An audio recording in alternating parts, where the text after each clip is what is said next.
Hi everyone, I'm Onyx, and on today's episode, I'm going to be discussing my weird interest in dentistry.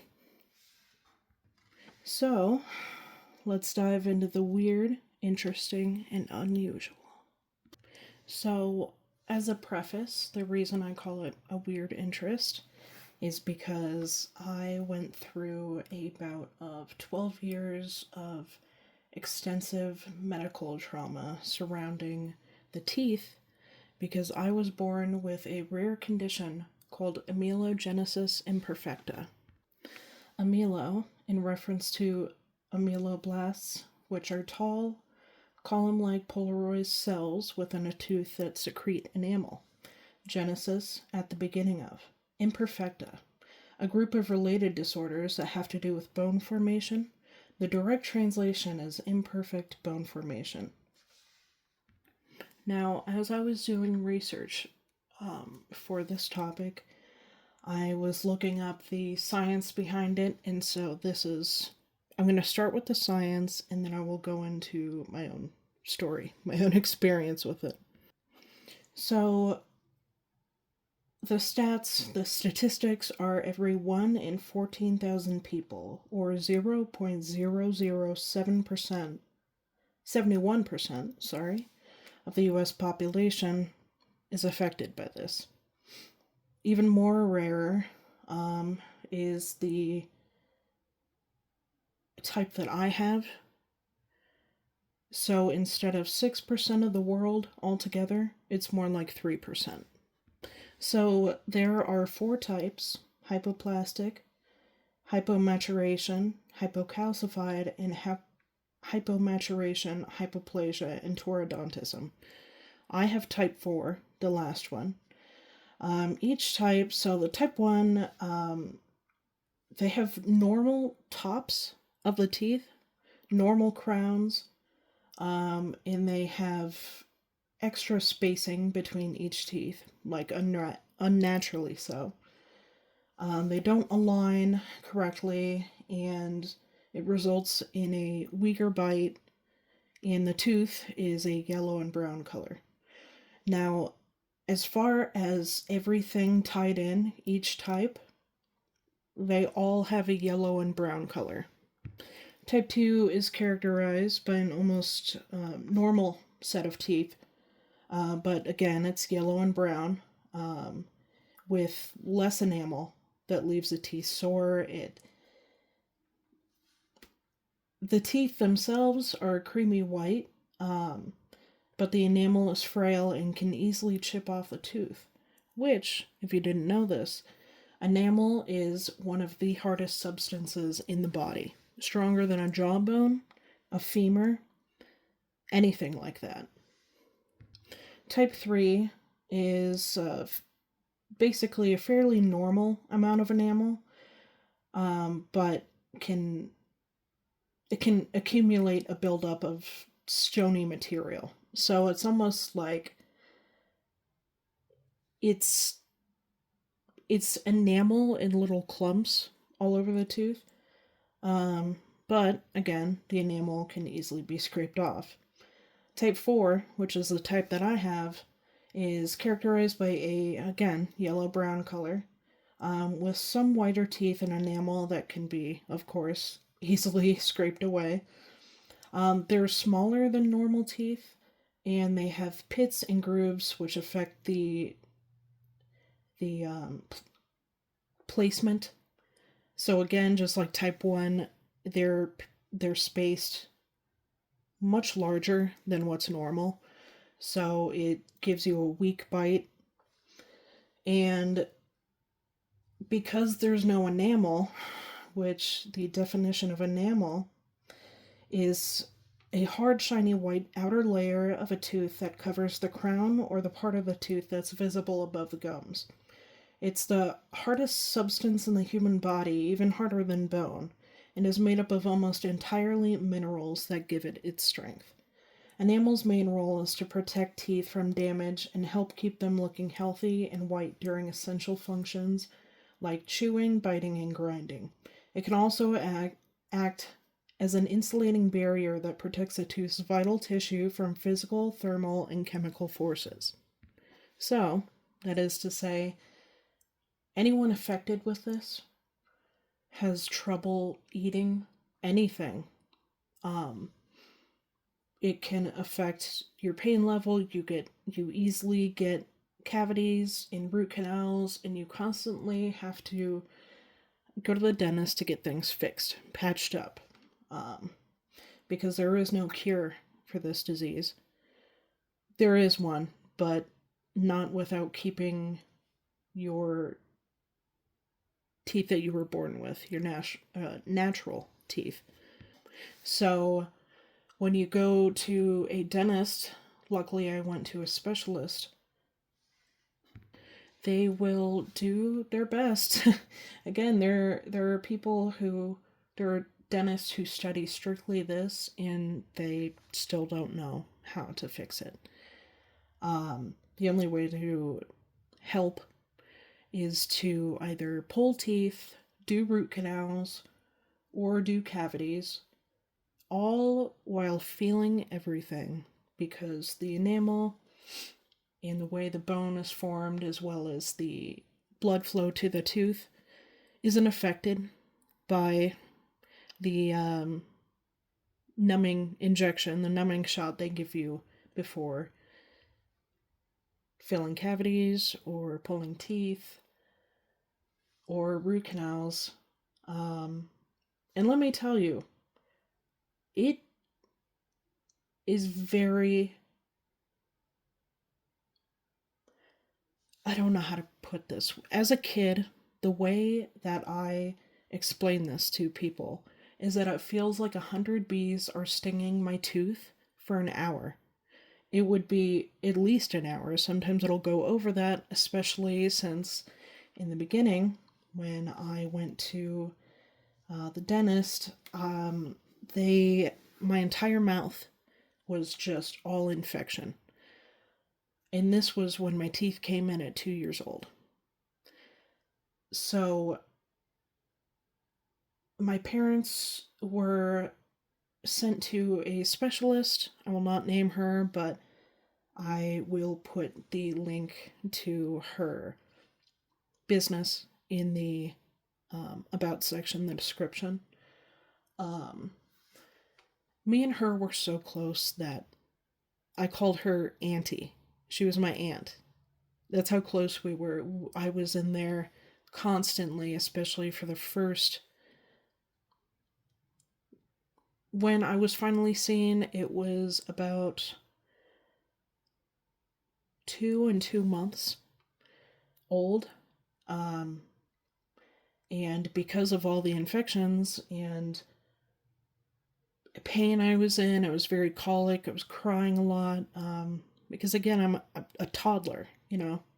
Toddlers are already have it hard enough with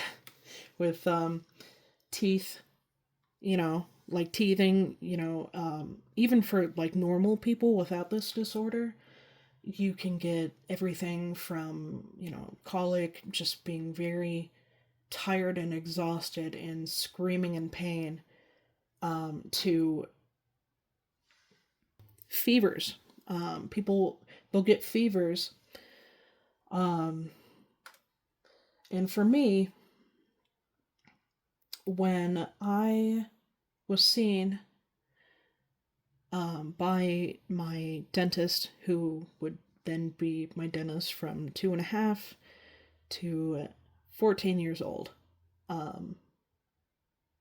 had to immediately do extensive work, but because she knew how painful this would be for me, she would do more than one tooth each visit, and it would be every 2 weeks to give me a reprieve, you know? And her plan was to take 1/4 of my mouth with each visit. So I was over 2, or over 3, sorry, when they'd finally caught up and the teeth that couldn't be saved pulled out. She made new ones, which weren't. It's basically sticking plastic in your gums. I mean, Really, that's what it was. Um, so even before I could remember my trauma, I was suffering immensely. My memory started around uh, 3 years old. It was after the first two. So the first two appointments where they fixed um, it. I don't know how to explain it because even now talking about it is it's unimaginable pain. It is for any child teething because imagine you just have gums and there's no hole, like if you lose your baby teeth and an adult tooth grows in, that's fine. But there's no hole, so it has to split the gums open. Um, and the difference from that, for when I was from like a normal child to what I had to experience, there were my parents, my mom specifically, because she was the one who did everything dental related. She had that shit on lock. She took a look inside my mouth, and one of the most concerning signs um, were the reason she sent me into the dentist immediately. They didn't know whether they should bring me to the dentist or the doctor because if it's a dentist, they'd know. But what if there was something really, really wrong with me that had to have like immediate surgery? So they took me to the doctors first. Weirdly enough, one of the nurse practitioners there had a nephew, I want to say nephew or second cousin, who had this disorder. And she goes, I'm not a dentist, but if I were you, I would bring this up to the dentist the next time you see them. And that was when they first heard the words amelogenesis imperfecta. Now, the reason they brought me in was there were two reasons. Three.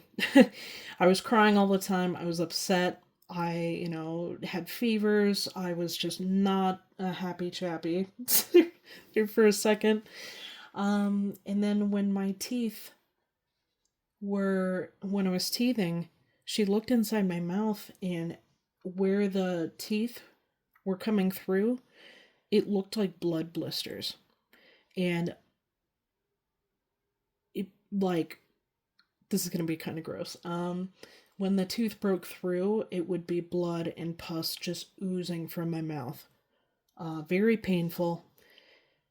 And when my teeth finally did come in, they were, again, the yellow-brown color and very tiny.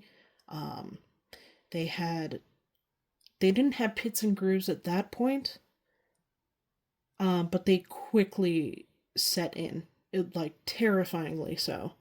It was within 2 months. So what usually happens is, sorry, I'm all over the place. What usually happens with all types is your teeth emerge yellow and brown, and then for a short period of time they'll turn white, but then they will go back to turning yellow and brown. So when they took me to the dentist and he said, I can't tell you. And this was a specialist. This is a dentist, someone who works with teeth. But he said, I do know someone, a colleague of mine, who, I would have to go up to their office, which was 45 minutes to an hour away, from where we live. So he sent word over there, and my parents had called in and made an appointment, but because of the amount of patients that they have, I had to wait 2 months. So when they called, when they took me to the dentist, about a week or so later, my teeth started turning white. And then a week or two later, they started changing yellow and brown. And that's when the pits and grooves developed. And within 2 months, my entire mouth, I don't think there was one savable tooth. They were savable, but there was not one unaffected tooth, I guess I should say. Now, I say pits and grooves, you can kind of get, what it is, context clues, but pits, they were holes that sometimes went entirely through my teeth. Um, they weren't as noticeable as the grooves, which look like, Japanese Zen garden where they have their rake. It looked like that, but on my teeth. And it was usually the front, the incisors, the canines would be heavily affected. The first two teeth, they used to, bite down and everything, were affected that way. And I was in pain. And like I said, I don't remember much from the first. I don't remember much until almost 3 years old. I think I was 2 and a quarter. But what I do remember is my first memory was literally being in a dental chair. There was no normal for me. It was immediately jumping into trauma. Extensive, painful trauma, physical and emotional. My mom had told me that whenever we were driving towards that area, even before I remember, I couldn't talk at the time because I didn't know words, but I would cry. I recognized the street that I had to go to, and they had to start driving around that street because I would cry so hard that I would run out of breath. And this is before I even remember anything. And unfortunately, this is a very common symptom, very common experience, I should say, with people with this disorder. It it's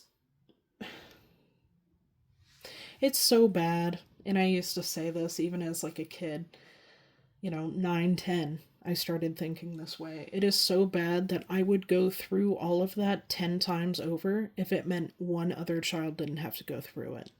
Because there is no way that I would put anyone through it. It was, and I don't want to sound like, I never compare trauma, but I do when it's me. Um, it it was just very painful emotionally and physically, as most traumas are, but it didn't stop at eating. The temperature probably was the worst thing. It was one of the first things I remember. I mean, obviously I was in pain, I got cavities, I couldn't eat on one side of the mouth. I kept on having to go to opposite sides of the mouth to eat, whichever tooth was least affected sometimes. Um, and whenever, not only when I would drink something hot or eat something hot or drink or eat something cold, but even me breathing in a wrong way would feel like an ice cube was like, well, more like an icicle was like stabbed directly into my jaw. It hurt so bad. People don't really realize, and I don't blame them, thinking as people without this disorder, they never really put into account. They don't really understand or know sometimes. It's just kind of flies over their head, rightfully so. I mean, it doesn't affect them. But how much of the body and the mind is affected by enamel? So when you're born without it, and of course, as a kid, even 5, 6, it's like I thought everyone dealt with it that way. I thought everyone had this amount of pain. And I remember being at the dentist multiple times, and I would be the only one screaming in agony. Which the way the office was set up, it was a pediatric dentist. They had a room of about 20 benches. They were all rainbow colored. It was very bright and, colorful to try and, it was a pediatric dental office. So there were other patients in the same room, which I don't know how that doesn't affect HIPAA. But, I mean, it's legal. So I remember finally understanding, I was like, oh, people don't feel like this. Like, this isn't something that's normal. But I thought it was because that's all I knew. Even after the first appointment, my mom had told me the story of when the door to the back, there was a waiting room. So there was a set of double doors. You walked in, you would go to the right, and there was a door to the office, and it would be like the waiting room, and it had like, typical medical trauma. A lot of kids remember they have like a lot of toys around. Um, and when they called my mom back, even though they told her, they debriefed her, she's going to be in pain, she said, I was not ready. I couldn't even imagine the way you looked and felt. I did not think that was going to happen. Um, and even, my dentist, she said, a quote of hers was, she's a fighter. I've never seen anyone fight this hard.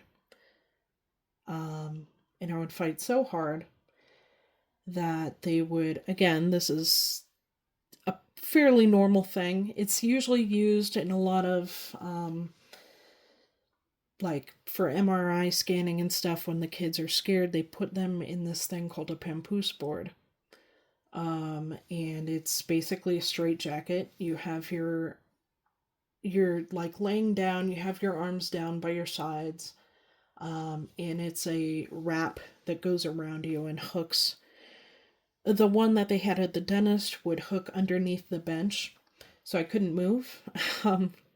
Because I would, again, I do not blame them. I would kick and scream and cry and try and get up. And even though, even at 3, I knew that they didn't want me to feel this way. I could like tell it in their faces, their mannerisms, the way they comforted me. It's gonna be okay. It's gonna be okay. So they would do that for the longest time. And I remember just a few times that they used it, but I do remember them using it, and it was very traumatic. I mean, obviously. But the little comfort I had of like at least being able to move my extremities wasn't there anymore. Again, they still use this to this day, but it's usually for like MRIs or something where the kid needs to sit still. The child needs to sit still, but won't because they're either nervous or, they don't know what's happening.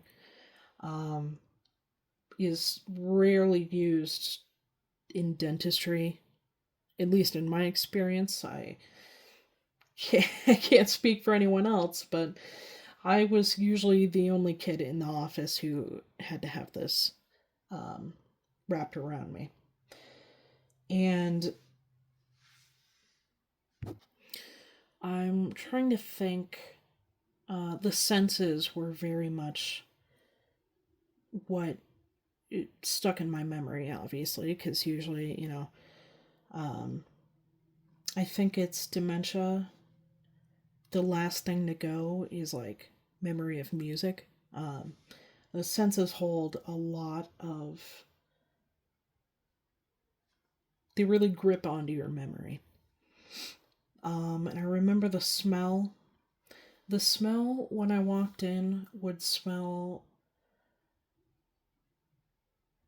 it would smell clinical, I guess is the only way I can explain it. Clinical, chemical. It was like a doctor's office, but also had its own distinct smell.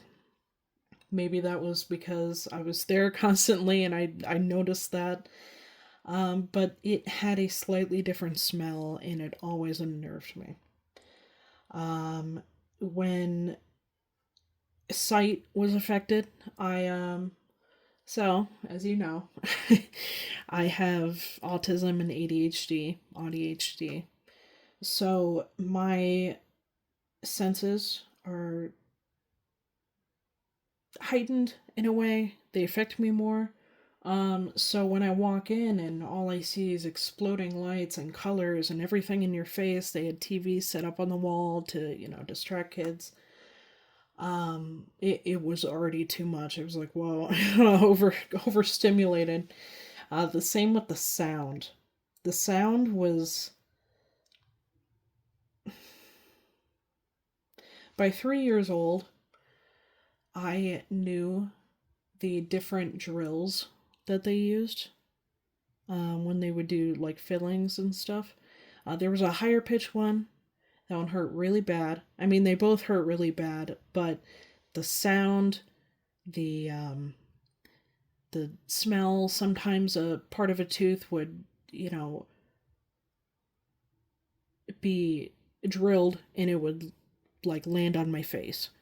Um, and there was a lower pitch one, which maybe that's why I think it's a little bit better. Usually after the tooth is filled and everything, just to smooth around the tooth so it doesn't, so you don't break it or anything. And that was used towards the end of the appointment. So I was always like, yeah, this means I'm almost done. The taste and touch. Taste again was very, a lot of toothpaste. They had one, and I kind of want to get it again. It was the only toothpaste that I still love, and it was like a strawberry flavored, because I ate most of it. And of course, the touch was very bad, obviously. Um, it was immediately awful. So they would put a numbing gel around the injection site, never helped. Um, they would put a needle in, which as a kid, and even now, I think people who would have to do that, especially in your mouth, get injections, the needle felt and looked bigger, probably than it actually was. But again, I was a kid and I was like, oh. And it would go in to right underneath the tooth. At least that's where it felt like it went into. And the pain wouldn't end when it was finally in. It would be like burning when they would inject the numbing agent. I guess I should say. Hurt, and they would give me a little bit of reprieve. So they said, get up, kind of get your groundings, not like get yourself together, but you know what I mean, like kind of calm a little bit, have that nice little 5-minute window for everything to kick in. Um, and one of my first memories, one of them, anyways, because of course, everything else. One of my first memories was they had a row of counters with sinks in like every other counter. And they would have you go up there and take a, little like sink cup, you use for like water to swish around your mouth. Goodness. Um, and I was so young that they had to give me a step stool. And I remember stepping up and still having to reach, and I would fill it up with water. It'd be shaking, and even at 3, 4, at the latest, I got used to seeing my own blood drain down a drain. And that is something that no child, no one on this earth should have to deal with, because it is very traumatic. I mean, even people who don't have this condition think the dentist is very traumatic, and they're right. Even, if you don't feel any pain, it's still that loud buzzing. It always left me with like tinnitus almost. I would just hear ringing for the next 5 minutes. Probably because there were also other drills going on. Um, and I remember the relief I felt whenever they said, "Okay, you're done," and they would turn off that little headlamp. The relief I felt. I said this at 14, when all this ended, and it still it still rings true. I don't think there's a drug powerful enough to give me that sense of relief. I was so calm and relieved afterwards. Um, it it was, sorry. There's a lot of pauses in here. I'm just trying to gather my thoughts a little bit. It was nice, but it was also horrible, obviously, because I would have to go back again in like 2 weeks. Each visit after I turned 3 and all the 1/4 of my mouth each time was fixed, I still had to go pretty often. It would be every other week to once a month, maybe 2 months, sometimes, rarely. It would be a year, and that's not because we couldn't, it's not because my teeth stopped hurting. It was because we didn't have the money um,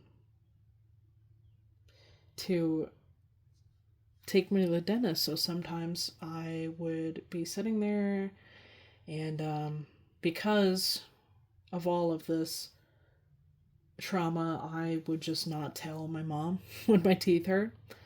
Um, so they will be entirely black in the back. It was mainly in the back where my molars, I believe they are, the flat teeth in the back behind, your canines and stuff, would turn completely black. It was entirely rotted. It hurt to breathe, to drink, to eat, to do anything. I would have a constant toothache. Even now, I don't have my teeth, and even now I'm getting a phantom toothache. And I got my new teeth at 14. What ended up happening is they took out all my teeth. It gave me dental implants, so that's why I have these new set of teeth. But it's been over a decade, and I still get phantom toothaches. And it sounds horrible. It's not horrible. I mean, compared to what I used to have to deal with, it's like nothing. It would only last, it was like 10 seconds there.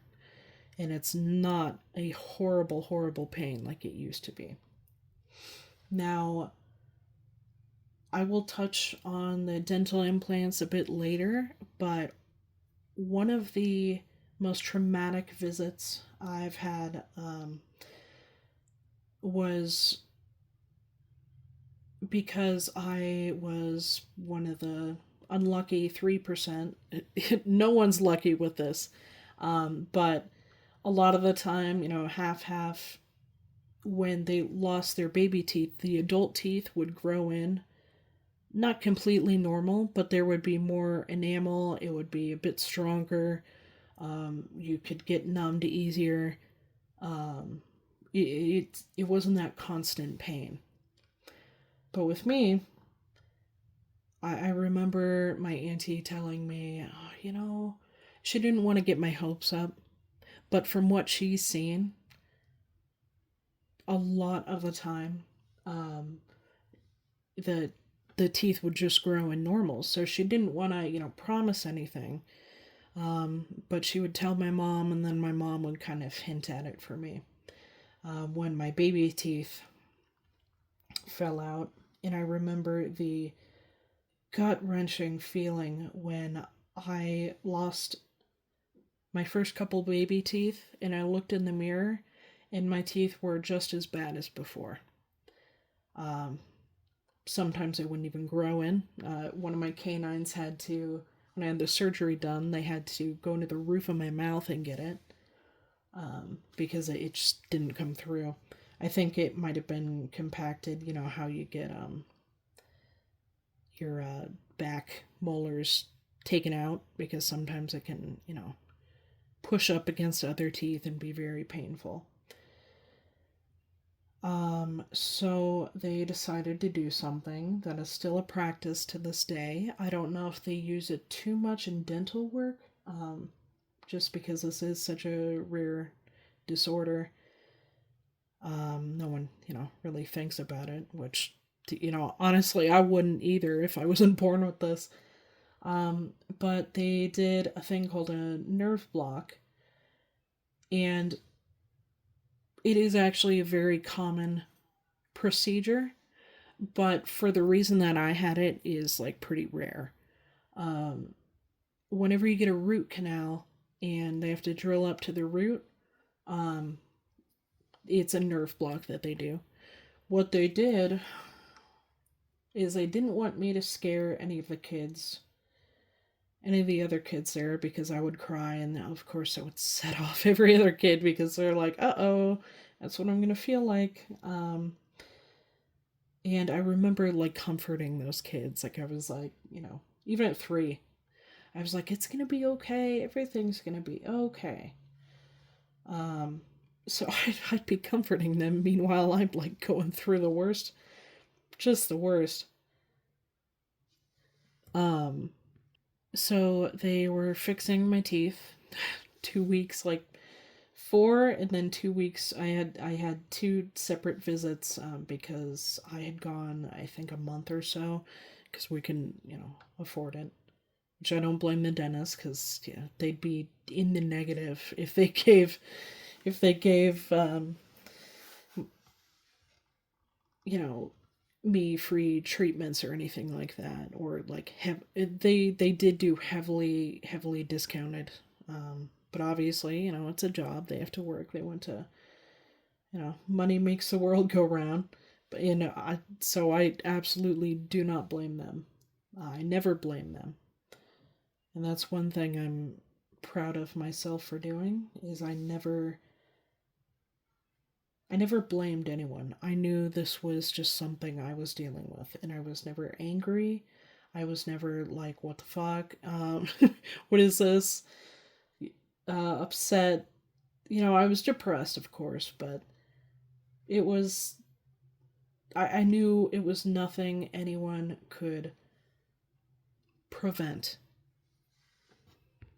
So when they saw that all my teeth were growing back in, the same as my baby teeth in the same state, they told my mom. So I had 4 weeks where I would like prior, and then I had 2 weeks. Both appointments I had to get work done. So of course I was already in pain. And then again, she didn't want to give my hopes up, but she was like, you know, we're gonna have a you're gonna have a visit with us, and then after you might, you know, the pain might not be there. And I was so exhausted, and I was just taking it at that point. I was like, you know, yeah, I didn't believe her. Of course, you know, I don't think any child, even adults, would believe it if they had to deal with that constantly. But they said we'll do a visit, and then after, you know, in the visit was nerve block, nerve treatment, and what they did, even though I was 8 or 9 at the time, when all my teeth grew back in, they had us come in after hours. I remember it was almost, I think it was dark outside.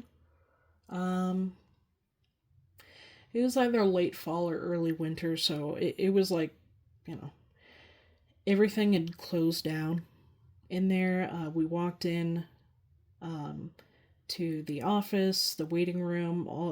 A lot of the lights were off. There was no one at the counter. Freaked me out. And then they brought me to the back, and the reason they did this again is because they didn't want to scare any of the kids, and neither did I. I didn't enjoy doing that. Um, and I remember at this point, I would just sit there and take it so they wouldn't have to use the papoose board. But this time they took it out again. And I was like, oh, what's going on here? This, they had injected, and then I saw, I heard the Velcro. I was like, oh my gosh, they told me to go swish water around, spit it in the sink, saw the blood. Some of the water would like spill out the side of my mouth because everywhere around the tooth was numb.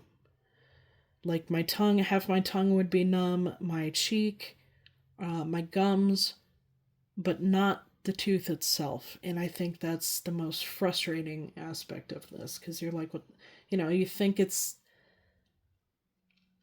you can't really feel your tooth when it's numb. Like I could tell my gums and my tongue and my cheek were numb because it felt that way, but with teeth you can't really, you don't feel that numbness until there's no pain when they start doing work. So they would do nerve treatments on a lot of my teeth that night, and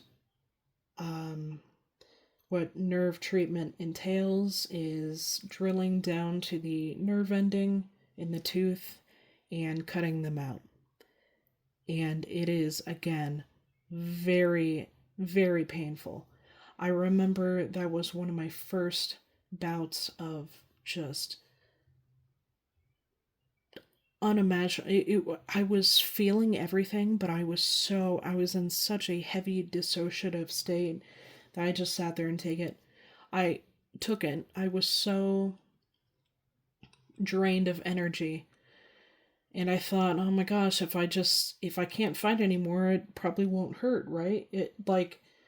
I was emotionally numb. So I thought, in my child brain, I was like, oh, well, everything's numb. So, maybe it'll work this time.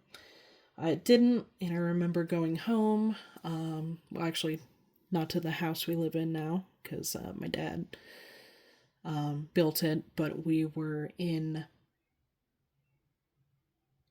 over at my grandparents', which is just the house over. It's like I could walk there across the yard. And I remember shoving my face into the pillows and crying because it was a deep throbbing, like in my bone. It was awful. And apparently what it does with nerve blocking, the reason they did it is because, they'll take out a lot of the nerves in the teeth and then you wouldn't feel anything. And there was a small chance that it would backfire. And of course, it backfired on me. So from that day on until I got my teeth removed at 14, I was in pain 24/7. I could take ibuprofen, but I would still be in pain. And this kept going on and on and on. And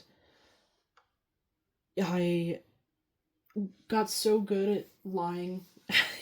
I mean, I'm gonna be honest, gaslighting my mom, lying to my mom, that anytime she brought up, I was 12 when I stopped going regularly. I hadn't gone for a year at that point, and anytime she would bring it up, because this was the beginning of high school, I said I successfully deterred her, the topic to something else. I'd be like, hey, how was your day? Whenever she's like, oh, I think you need to go to the dentist to get an appointment. We haven't done that in a while. And I kept working for a year, and then she finally made an appointment. And that day that she said, oh, by the way, we're going to the dentist, I had gone through, I don't know if it was, I think it was psychosis. I'm almost positive, just from how it felt after. Like, I'll occasionally have it um, now, even, over 10 years later. Um, and it felt the same way. I thought people were watching me. I was looking out the window and the doors constantly, and I would lock the doors and shut the blinds because I thought people were watching me from the trees outside our house. That's how traumatizing even hearing the word dentist was. So it was awful. And it's not like, my parents could do anything. They felt awful because they couldn't do anything. So we went the next day because it was still summer. I remember it was a couple weeks before I had to go back for my sophomore year. And when I got there, they did their typical checkup, and they said, you have 6 cavities and 4 root canals. And good news, you're not going to have to deal with this anymore. And I was like, so I went from, despair and just, oh my God, I want to cry, but there's no tears. I'm just too tired to cry, to euphoria. I couldn't even believe it the entire day after that. What she had told me, first of all, what she had told me was that I could get what we were aiming for, porcelain veneers. But with my teeth, that wouldn't even matter because I had crowns put on before. It would completely rot underneath the crown. So we threw that idea aside. I was originally supposed to get it all taken care of at 18, but they did an x-ray and my jaw was fully formed. So they said, we are not putting you through this anymore. And I went through just a couple months where it was, oh, awesome, happy and then let down and then happy and then let down. Because we would go to different dentists and they would say, I don't know how to do that. Like, I can do dental implants, but not an entire mouth. It's just usually not really heard of. I don't think, anyways. So they either couldn't do it, or they could do it, but of course it would, the first surgery alone was $50,000. And then after that, it's like another 25,000 or so to get the bridge in the teeth with it, the bridge, and the screws that they would drill into my jaw. Yes, that is as painful as it sounds. So I had gone through this whirlwind of emotions, and I was 14, and I was having to have this huge weight on my shoulders. And it was such a flashback back and forth, switching of emotions, that I started getting like vertigo all the time. Like, I couldn't get up and walk because I'd be so dizzy. And then we finally found a dentist who would do the oral surgery. They were awful, and I'm just gonna say they were awful. Because my parents, we couldn't afford anything, so they were gonna charge us an arm and a leg, which is fine. I mean, it's not fine, but I understand, that's valid in that way. But when we told them that I had infections that could possibly get into my bloodstream, cause sepsis and all that, and could kill me, they said, no, until you have the money, we can't do anything. And I was like, even if, like, this could kill me, and they were like, I mean, we can take out like one tooth, but you would still have to pay us like $1,000. It's just awful. Of course, insurance doesn't pay for shit anyways, especially with teeth. So they left us high and dry. And so what my mom did was contacted the local paper. Matthew Hansen of the Omaha World Herald, shout out to him, wrote a. I remember going to a Panera Bread a couple of weeks before before my surgery, and we sat down and he interviewed me, and then a part of what allowed me to get my teeth pulled out is, unfortunately, my mom got diagnosed with stage 3 breast cancer. And the grant she got from the government, she told them, this is a huge reason I thought they were scummy. She goes, "Oh, well, good news." And I remember being in the room when she said this. She said, "Good news, I got diagnosed with stage 3 cancer. So I'll use my government funding for my treatment to pay you guys to extract the teeth." And they were like, "Oh, awesome. Good." Didn't even bat an eye, didn't, even sound slightly remorseful. Because that is horrible. I don't think that's unreasonable of us to think that way. It was horrible. So on that morning, we were going to get my teeth taken out. It was October, I think, 14th. It was early October. The Matthew had called us, the writer, the columnist, had called us and said, "I'm so sorry, I'm just getting back to you now." The phone was flooded with phone calls, and they were asking, "Oh my God," because the column had come out on Friday. So on that Monday is when I went to get my surgery. And he said, "I would have called you earlier, but my phone would not stop ringing because people were calling in and wanting to give donations and wanted the number and the name of the dentist who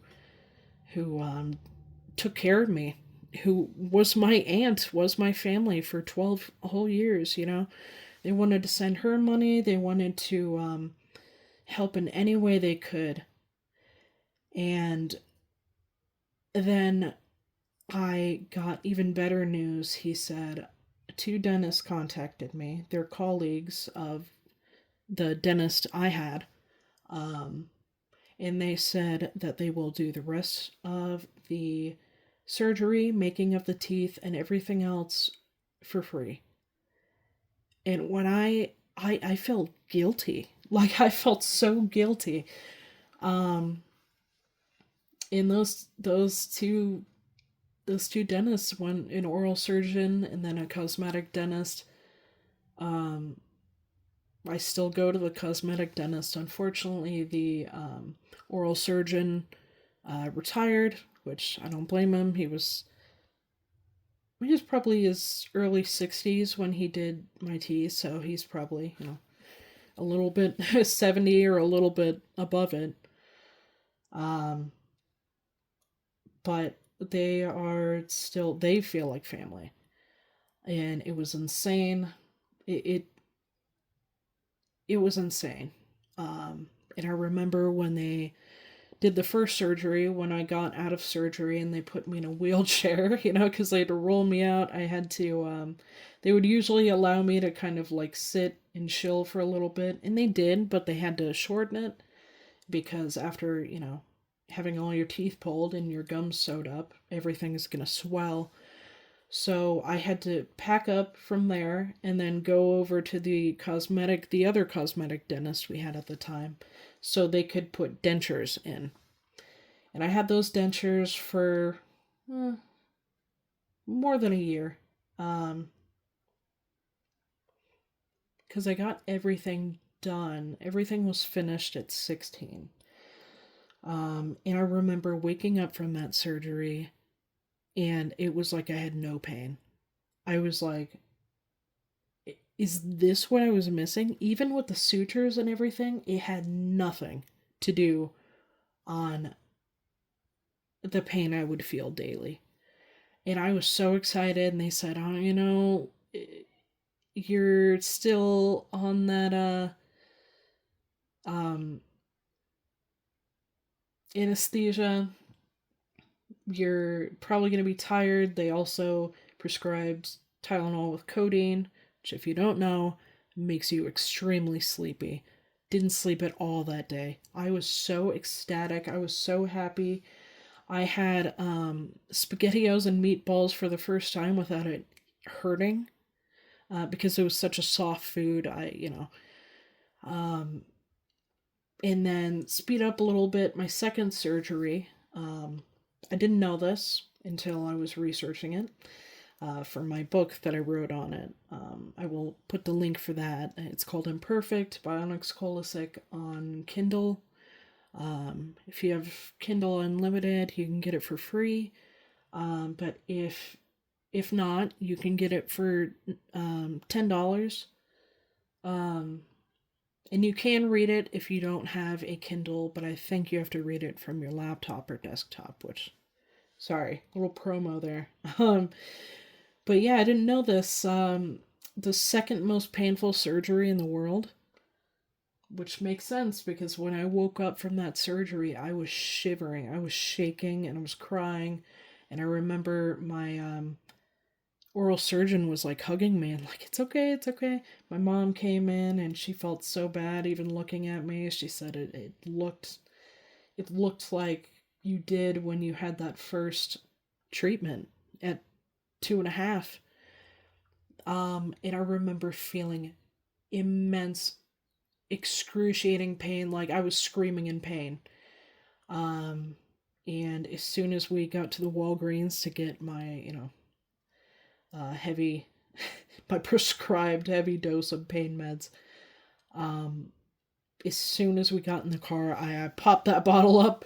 I took, a couple pain meds, and by the time we got home, I was so exhausted that I just fell asleep. But then after that, a couple months passed, and what they did was they put the screws in my jaw, but to keep them there for the bone to grow into the grooves to keep the screws in there, they stitched over the screws. Um, and then the third and last surgery was they had to cut open the gums again and kind of put them back where the gum line is. And then I got my teeth. And from that day on, I am so blessed to not have to deal with this. Weird fact. Um, one of, not one of, well, yeah, one of my best friends, the love of my life, has the same condition I do. And unfortunately, it's a very hard thing to pay for. And he doesn't have that. He still has his teeth. He had to go get a filling done 2 days ago, I believe, and the pain was awful. He was so. I think he gets numb, but it's still like, not as numb as it would be if he had like normal teeth. And he said, I got home from work after going to the dentist and then having to work, which is insane. Just because of the fear and everything. His nerves were crazy, and I felt so bad. I just wanted to be with him to just be like, it's okay, I get it. But yeah, out of 6% of the world, I met him. Um, super weird, super weird. But yeah, that's my story of Amelogenesis imperfecta, and I will again link my book in the description below the video if you want to check it out. The cover, you will see how I have like I'm a kid and I have a full smile, ear to ear, but every tooth you see, I look like I have a grill. Like most of the crowns were on my back teeth, to try and preserve them or just stop from the pain, stop the pain so I could eat and drink and stuff.